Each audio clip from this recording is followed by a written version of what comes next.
Today, on episode number 254 of the Teaching in Higher Ed podcast, Dr. Jared Cooney Horvath shares about his book, Stop Talking, Start Influencing 12 Insights from Brain Science to Make Your Message Stick. Produced by Innovate Learning, maximizing human potential.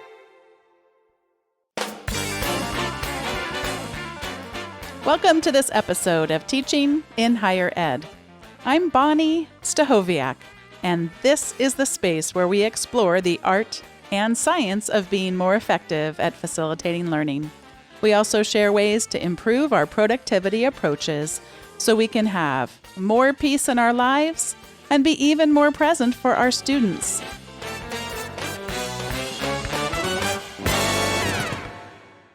Today I am welcoming to the show Dr. Jared Cooney Horvath. He's a neuroscientist, educator, and author of the new book, Stop Talking, Start Influencing 12 Insights from Brain Science to Make Your Message Stick. He has conducted research and lectured at Harvard University, Harvard Medical School, the University of Melbourne, and over 150 schools internationally. He currently serves as director of LME Global, a team dedicated to bringing the best brain and behavioral research to teachers, students, and parents alike. Jared, welcome to Teaching in Higher Ed. Thank you so much for having me on. It's been fun getting to talk to you a little bit today and getting to know you, and especially because I feel like both of us share this real sense of surprise about how little our faculty in higher education actually have been taught about how to teach. And I'd love to hear from you when you first discovered this and what that was like for you. Oh my goodness, I couldn't agree more. It was funny. I started as a classroom teacher before I went back into higher ed. So I just assumed that, when you go get your PhD and become a uni teacher, there's going to be a year or two on how to teach. Let's go into pedagogy. Let's go into learning. And nope, you do your research, you get your degree, and then you become the next trainer of the next generation without any clue what's going on. Yeah, it kind of feels like this every man for himself, do whatever you feel context, which, to be fair, might work in some fields. Like, I don't know, I've never actually been in, say, a business school where that might be just fine. But now I work in an ed school where, when you think about it, all the professors teaching the next generation of teachers how to teach have never stepped foot in a classroom and have no idea about pedagogy. So now not only are we kind of sapping our abilities at uni, but I don't even know how we're training schoolroom teachers. Like what it seems like we're now trickling down to the point where no one's ever going to have learned how to teach. And that's a little scary to think about. This morning on Twitter, I was seeing an exchange with a member of the Teaching in Higher Ed community, Isipo Iqbal, and Derek Bruff. And Derek Bruff was tweeting about historians and a particularly high DFW rate. So that's people who have gotten a D in the class, an F in the class, or who withdrew.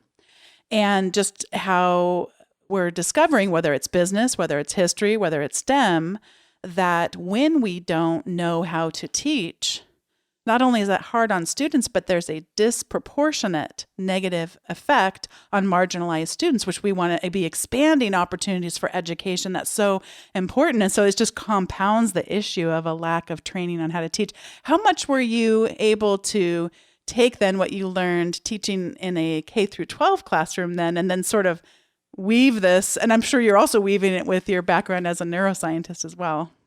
It's been, thank goodness. So I work at the University of Melbourne now, and for the last about 4 or 5 years, I've been doing nothing but that. Is how do I build some sort of system or program to help the other university teachers?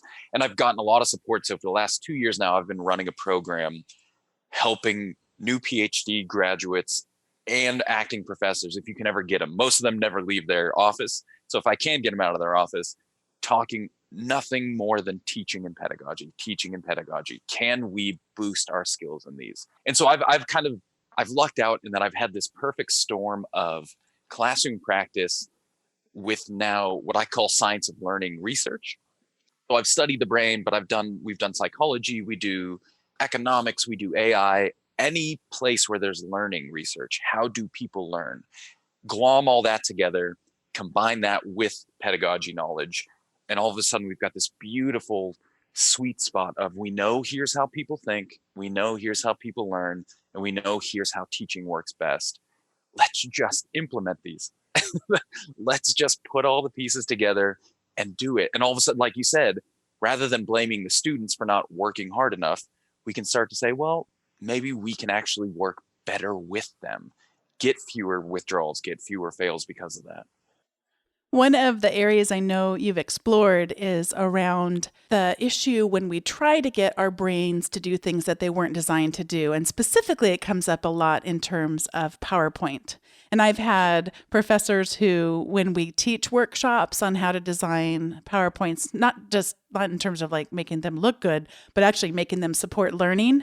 And I get the response of like, that sounds really hard, is one I get really frustrated by. But then the other thing is, well, I need my notes. Well, they don't all need your notes. First of all, you don't need notes as much as you think you do, but they don't. So talk about what the problem there is.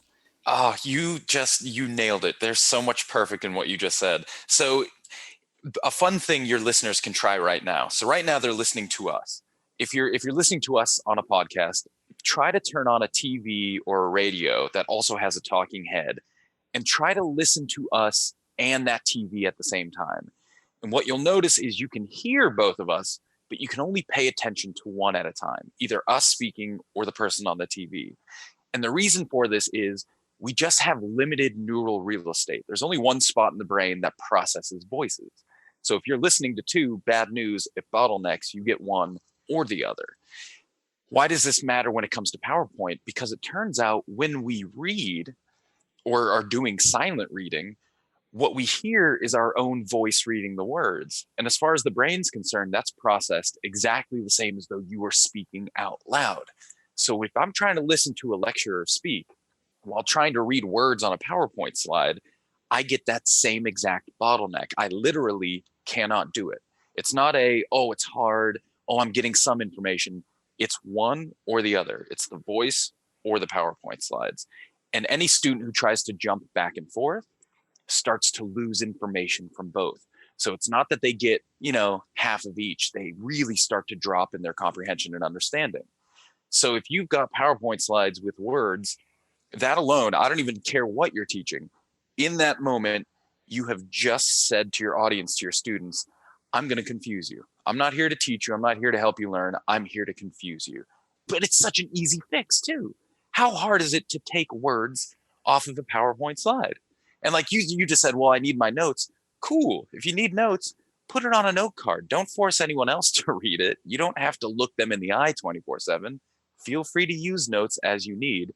Don't force your audience to try and choose between you or your notes. Not to mention the fact that every slide deck program I've ever used has the little spot for notes, and then it can be showing on your screen at the front, but not on the projector. Imagine that. So I actually used to teach this workshop on deep listening skills. It was more than 20 years ago, and it was one of those prepackaged ones. It would come with the CD-ROM. I'm sort of laughing. It feels like it came with an 8-track tape, but no, it wasn't that long ago. But a little CD-ROM and then the little booklet, and we'd buy a bunch of them and teach about listening. And it had a CD recording of a restaurant. And so you'd hear the servers, and then you'd hear there were 3 different conversations going on. And then there's also just the ambient noise. It was like a cafe in some sort of a town that had those kinds of outdoor eateries or whatever. And as soon as you learned the trick, first time you play it, you're like, oh my gosh, I don't have any idea what's going on. Then you break the people into groups and say, I just want you to listen to this man and the woman who are talking about soccer. And I want you to listen to just this conversation about this. And then as soon as you had that trick, you could tell each group, okay, what was happening with this group of people, and then what was happening with this story. But the thing is that, first of all, none of us knew that trick in the very beginning, and so many times our students don't know. So we're asking them to be able to know about the science of learning when we don't even know the science of learning to know enough that you can't pay attention to both of these things. And sometimes students do figure that out. But sadly, what I think often happens is they become disengaged because they're Yes. just thinking, well, this is more time I need to be working outside this classroom anyway, so I might as well be doing something more pleasurable while I'm sitting here, like looking at Instagram or whatever the case may be, because I'm going to get this person's PowerPoint later on and I can just read it anyway, and I can't process everything that's happening here. That's it. And you just nailed it too. If we take a look at students and we start surveying them and doing research here, if a student knows about this, most of the time they'll listen to the presenter. So they'll block out the PowerPoint slides and just say, you know what, I'm just going to listen to you. Good. But since most people don't know it, 90% of your students, if you've got a PowerPoint slide with words behind you, they choose to pay attention to those words. So they know that they get confused real quickly. And the thing they choose to block out then is you. And once they choose to block you out, they quickly realize, oh, well, if all I'm going to do is read words, I can print those out at home. And if you ever wondered why lecture attendance drops so dramatically after about 2 to 3 weeks, it's not because the students are lazy.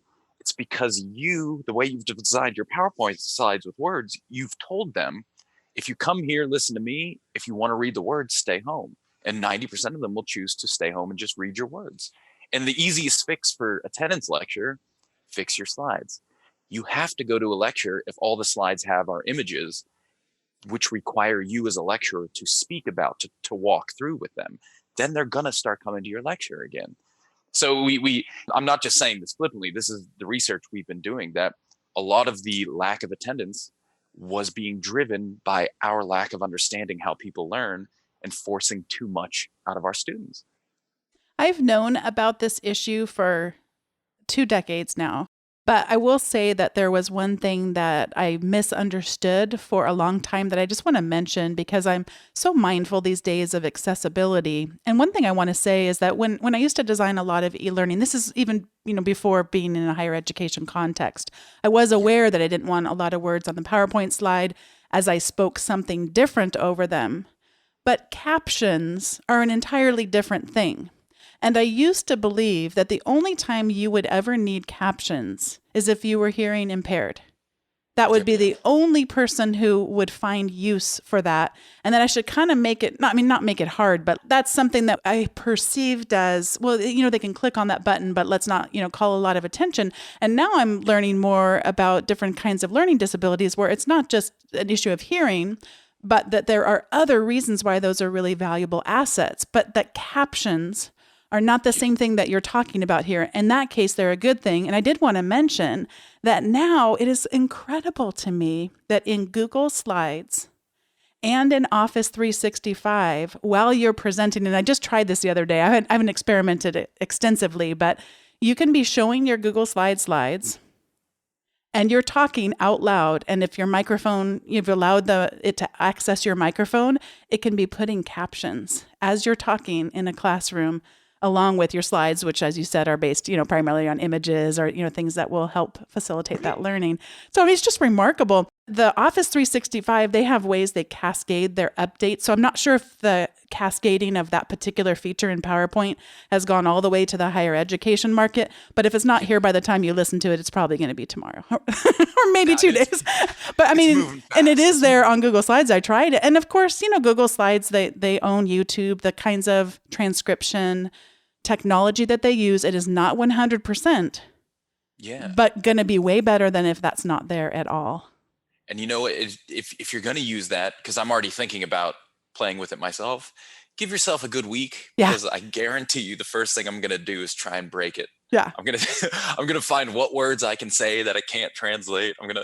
So when you're playing, probably give it some time. Allow yourself a week to play with it before you start using it live. That is good advice. That is really good advice. I actually had a hearing impaired student who was in my class once. And so I'd play podcasts, but on YouTube that they would have the built-in automatic transcription. Yeah. And it was super distracting to the class because it was so bad. It was just awful. And so they would just start laughing. And I'm not sure. So yes, I think your advice is really, really good. Let's play with it a little before we're actually in front of a live audience. And that's actually a good point, because if you used to think back in the day when we used to read out loud, so this would have been us when we were in high school, middle school, when maybe you're in an English class and some kid has to read the chapter out loud while we all follow along in our books. This is one of those moments where you come to realize that you remember what you pay attention to. So when we're doing this, I always remember only paying attention to whether or not that kid was going to screw up. Which words did he mispronounce? Where did he stutter? Which sentences couldn't he finish? And you'd get to the end of the chapter and you realize you didn't pay attention to anything that happened other than how did this kid sound when he was reading.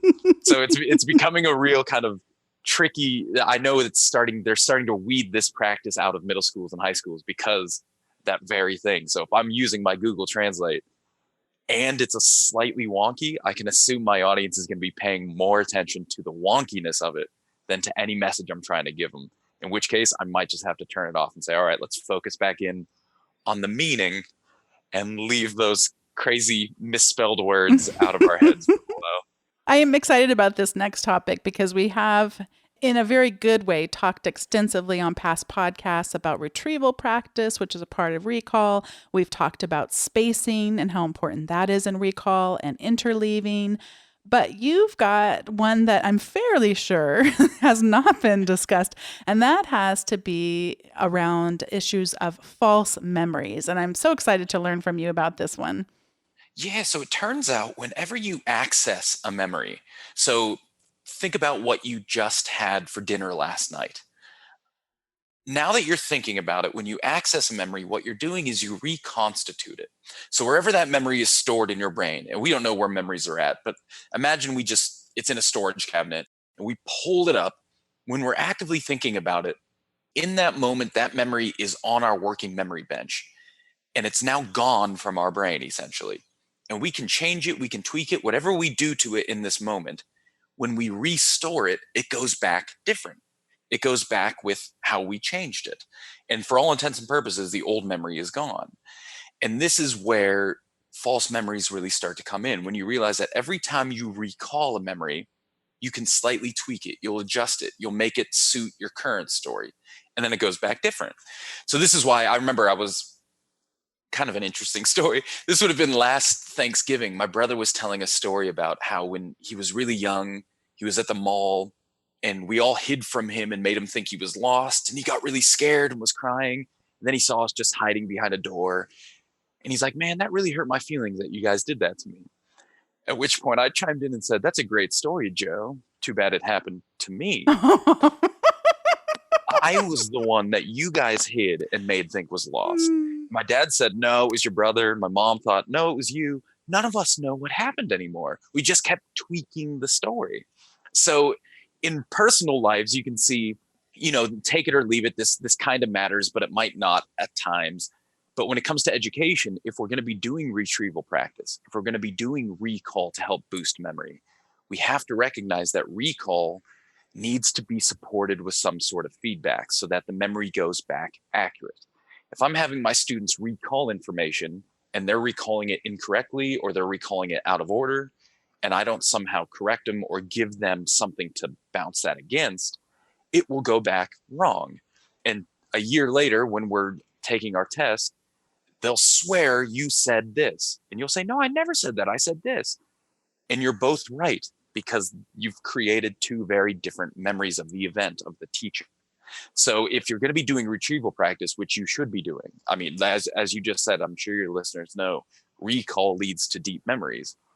It's always good to have some sort of feedback, some sort of mechanism by which, as I'm recalling it, I can check my answers. I can check to make sure that they're accurate. So when they go back right.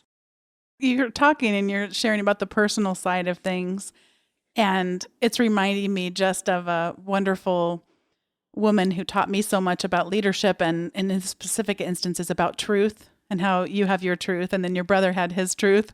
And that, we can spend so much of and I'm calling it personal, but we have interpersonal relationships in our classrooms and in our workplaces as well. And so we have this friction between being right versus coming up with a shared truth.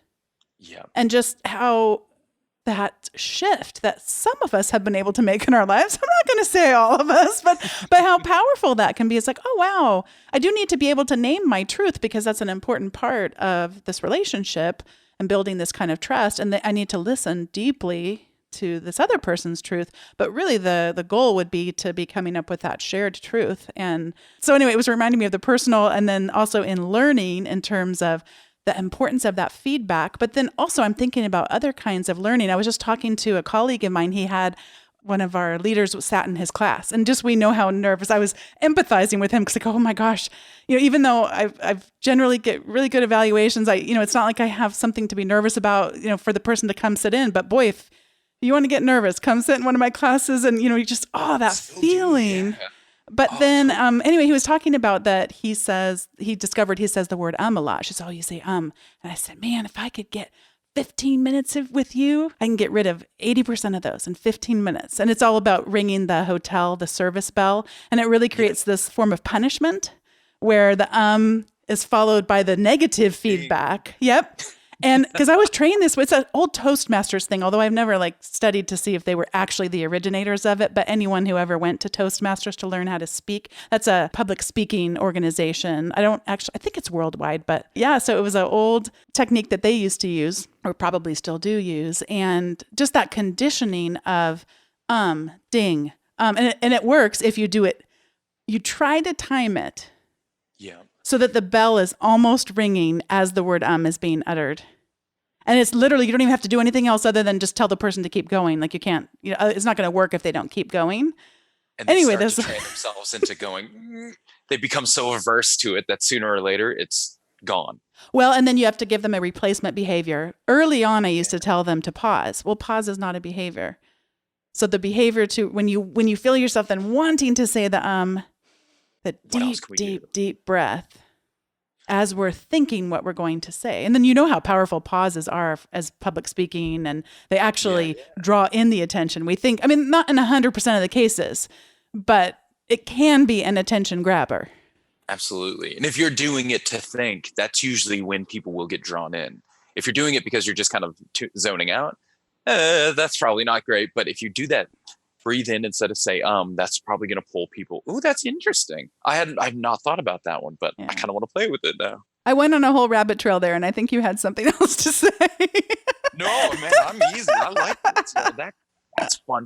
So that's about essentially changing behaviors. It's bring something up, tweak it, put it back differently. And eventually you no longer have to think about it because now it's that new thing that you've just tweaked it into. But also just the importance of feedback, that none of this works. None of this works without feedback. Yeah, it's one of the oldest techniques, but still the best. Those kind of pop quizzes or flashcards where it's here's a question, flip it over, here's the answer. That's why that works so dang well, is you have to do recall when you read the question, which deepens that memory. And then you get that feedback, which is here's the correct answer, the accurate answer. So it goes back deeper and sharper. So it's just like that perfect storm of how we think and learn. But it's kind of, I think, everyone still hates flashcards because it feels like they should be bad, but they're still the creme de la creme in my book.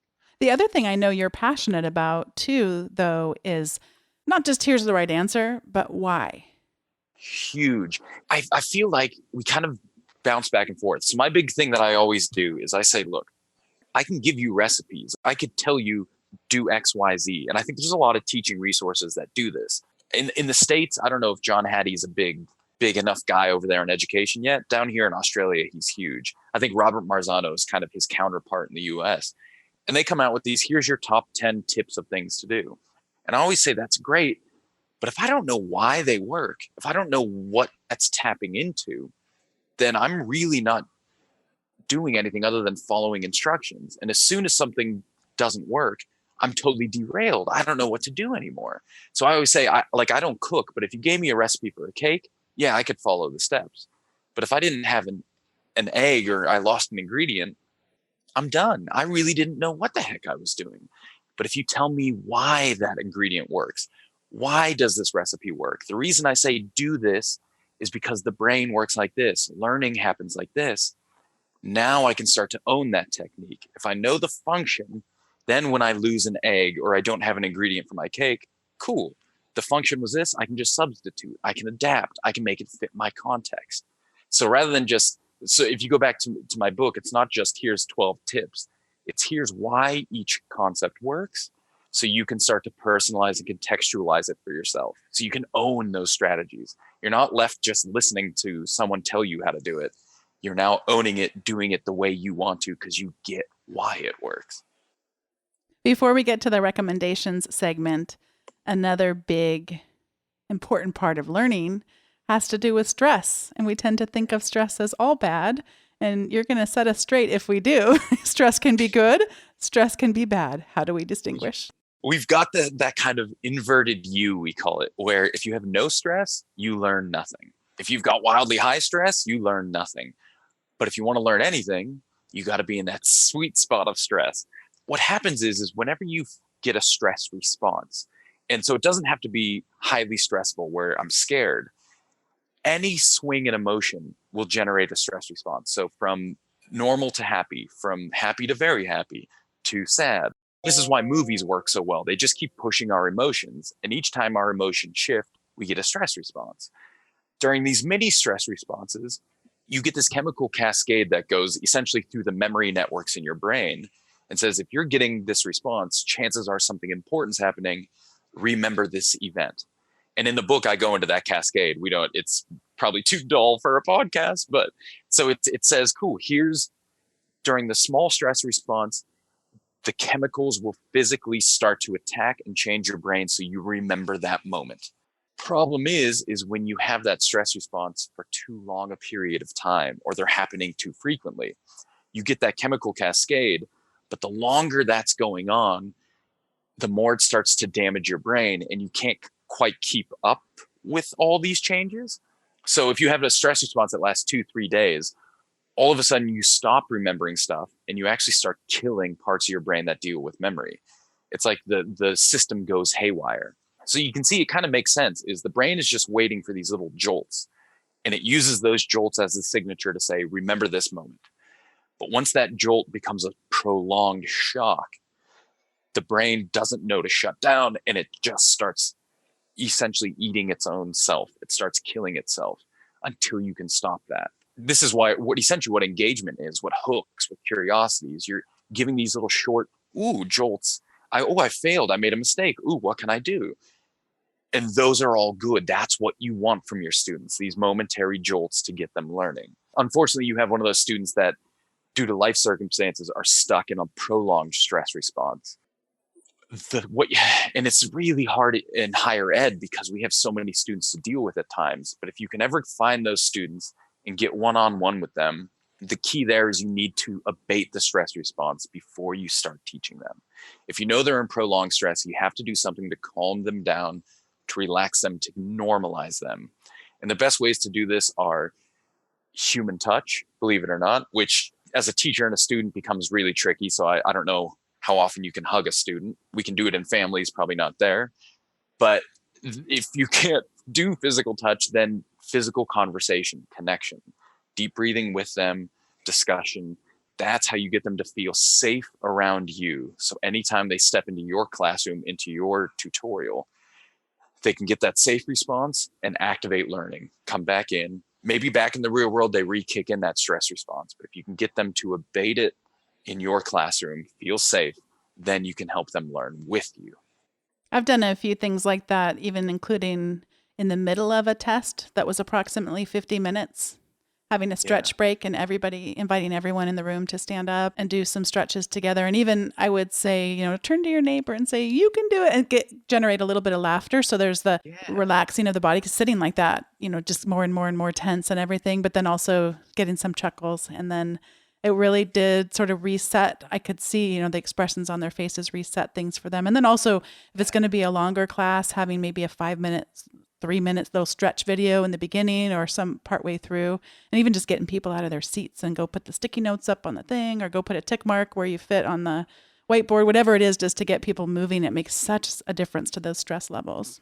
And that's good too for attention. So we have this thing called a threshold, where if I want to pay attention to anything, that thing has to be stronger than my threshold.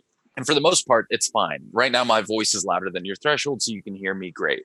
But after 10 to 15 minutes of being in one context, your threshold starts to go up and it starts to become harder and harder to pay attention. So you can assume once your students are in your room for about 15 minutes, they get used to the seats, they get used to the lights, it's becoming harder and harder for them to focus. So you need to do something to reset their threshold and buy another 10 to 15 minutes. So like you said, anything that's kind of out of the ordinary, get up, turn to your neighbor, high five them, go put something on the wall, just change the context. Then when they come back, you've just bought yourself another 15 minutes to teach and learn with them. And then when the threshold starts to rise up, get them to go play a game, go take a note, go write something, tell a joke, watch a video real quick. Come back, we got another 10, 15. So you essentially, what you're doing is a perfect example of playing with people's attentional thresholds. I love that. Love that connection too. This is the point in the show where we each get to give our recommendations. I have a couple of articles on two totally different spectrums that have had my attention in recent weeks. One is a former teaching in higher ed guest, Scott Self. I've just enjoyed knowing him now for years. He wrote such a beautiful blog post called I Promise. And he starts out by saying that one of his students came to him and had something about, I didn't get this in on time. I'm sorry. I promise I'm not a bad student. And he just goes through and really reflects about just the power dynamics that are there and why do you have to explain to me that you're not a bad student. And so it's him really just articulating for himself and for all of us that get the joy of reading it of like, I promise you, I'm not going to expect you to tell me I'm not a bad student. It's really hard to explain because it really just touched my heart, and I just really recommend people go and read it. And Scott, I'm so glad to have you now back blogging more often because I know you were working on some school stuff and some transitions in your life. So it's so fun to now see your posts coming back into my RSS reader. So that's been fun.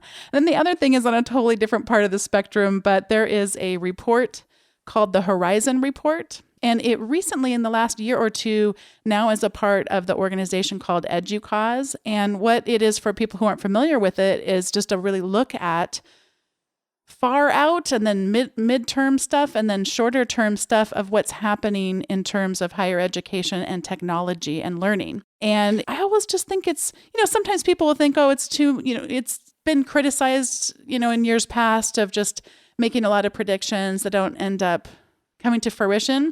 And now it's under new leadership. And I think there's this reinvigorated sense that it's got some important, I've always found them valuable to read, but I just think even if you don't agree with it, just get together with some colleagues. And they don't even have to read the whole thing. You don't have to read the whole thing because they have just a one pager that outlines these different horizons of where things are headed in the short term, midterm, and where they predict it going. And just even have the conversations, debate with the authors of it and say, what will be particularly relevant for your students in your institution. And then even just for yourself, where do you think this might be telling you for your own teaching? And that's got to be what it's trying. If it's sparking discussion, debate, cool. Who cares if it's accurate? If it got us thinking about things, then that's a successful article in my book. Predictions don't have to be accurate. They just get us thinking about things. Yeah, and this definitely did. And so the preview is out as of this recording, and I'm not sure their time frame for when the full thing will be out. But for me, that also made it nice because I didn't feel like I should, read the whole thing. So it's nice and digestible, the preview I'm going to send. But it does explain its terms. I think it would make for a great discussion piece with a fellow faculty. And Jared, I'm going to hand it over to you for anything you have to recommend. Oh my goodness, I've been letting things percolate and one thing keeps popping to the front of my brain. So that's what I'm going to do. So here we go. My recommendation, Frank Herbert's Dune.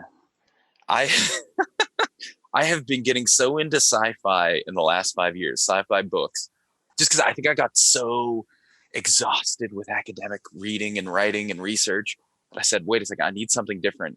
And I started reading sci-fi. And last year, I finally got around to reading Dune, which is like the grandfather sci-fi book. And oh my gosh, it was incredible. And now my wife is reading it. She doesn't like it near as much as I do, but I loved it. And they're making a new movie. They're casting a new version of the film right now. So my recommendation, if you haven't read it and you care at all about sci-fi, Dune. I know you might feel because it's old, it's corny. No, it is as good as people say it is. So I am not a big fan of science fiction. And what that usually translates to is not being able to relate to when people make recommendations like that. I read this book as a child, but no, I totally remember reading it. And now that I've retrieved the memory from my mind and I'm looking at it, it's going to go back different. But I could just remember being totally enthralled by it. Completely enthralled. And you're telling me it's going to hold up. So if I go back and reread it, it will be like reading it for the first time because all I can remember is something about a hand and a ball or being trapped or something like that. That is at the very beginning. Oh, good memory. Yes, ma'am. That is towards the beginning of the book. I am impressed. I hope I didn't give like a spoiler alert or something. No, it's good. It starts with that, so you won't know. Okay. But it's such a dense, deep world, but it's so compelling. Like you read most books and it's just kind of cool, but he's created a whole different universe. And the rules are what I like about sci-fi is you have to learn the rules of that universe. And he's got such a unique rule set, but it holds together so well. And he goes into the different religions and the different philosophies. And I just thought it was so good. Well, and as you're talking, and somebody recently called in for episode 250 to share about their 1 in a million episode, and they were talking about another sci-fi book that a guest had recommended that's name is not coming to my mind for me to retrieve. But when I was listening to her message, I thought, well, maybe I just think I don't like science fiction. Maybe I actually like it. And maybe I need to stop telling myself that and change my paradigm entirely. Maybe I really do love it. It's good. I always, growing up, I thought there's no way sci-fi is corny. I'll never get into it. And the last 5 years, man, I am hooked. Yeah. I am so hooked on it. Well, as soon as we stop recording so that we don't bore the listeners, I'll go and look at what the book was that she loved so much from the episode, and then you can go have at it when you're done exploring his books too. Done. You know what? Can I say another one too? Sure, absolutely. Sorry, I don't mean to bore you guys, but Hyperion. There's 2 books in the Hyperion Chronicle. There's 4, but the last 2 are horrible. But the first 2 were great. It was Hyperion and Fall of Hyperion are 2 of the smartest books I have ever touched. The guy who wrote it, Dan Simons, he's super popular because he wrote The Terror, which is now a TV show, and he's written all these other types of books. But those 2, in terms of sci-fi, similar to Dune, are just so well put together. And it's one of those where you're reading it, you just know the author is a million times smarter than you are, and not in a smarmy way, in a really good way where you're like, I wish I knew you. Like, I just want to sit at a table and just pick your brain for a while. So good. It must have been such a letdown for books 3 and 4. What a letdown. It was such a... I don't know what happened. He took this big break, like 10 years, came back and did the next 2. I got halfway through the 3rd, and I was just so angry. Started the 4th, I'm like, I can't do this. It was trash. So I don't know what happened to him. Maybe he became too cool, but the original 2, totally worth it. But you said you didn't want to bore people, and I want to say you've just saved them. Think of the hours you just saved everyone. That's right. You've given a gift. I protected you from, because those first 2, you're going to want to read the next 2. The second 2 are called Endymion and Rise of Endymion. Don't touch them. Yeah. Just trust me. Love the first 2. Pretend the second 2 don't even exist.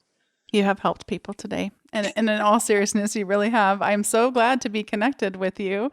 And I hope it's, this is not just the first time our paths cross. It's been a delight getting to know you a little. And I'd love to have you back, and looking forward to hearing as your work continues. And you too. Thank you for having me on. I actually really, this was really fun. And we will definitely keep in touch. Well, there's more to come. Good.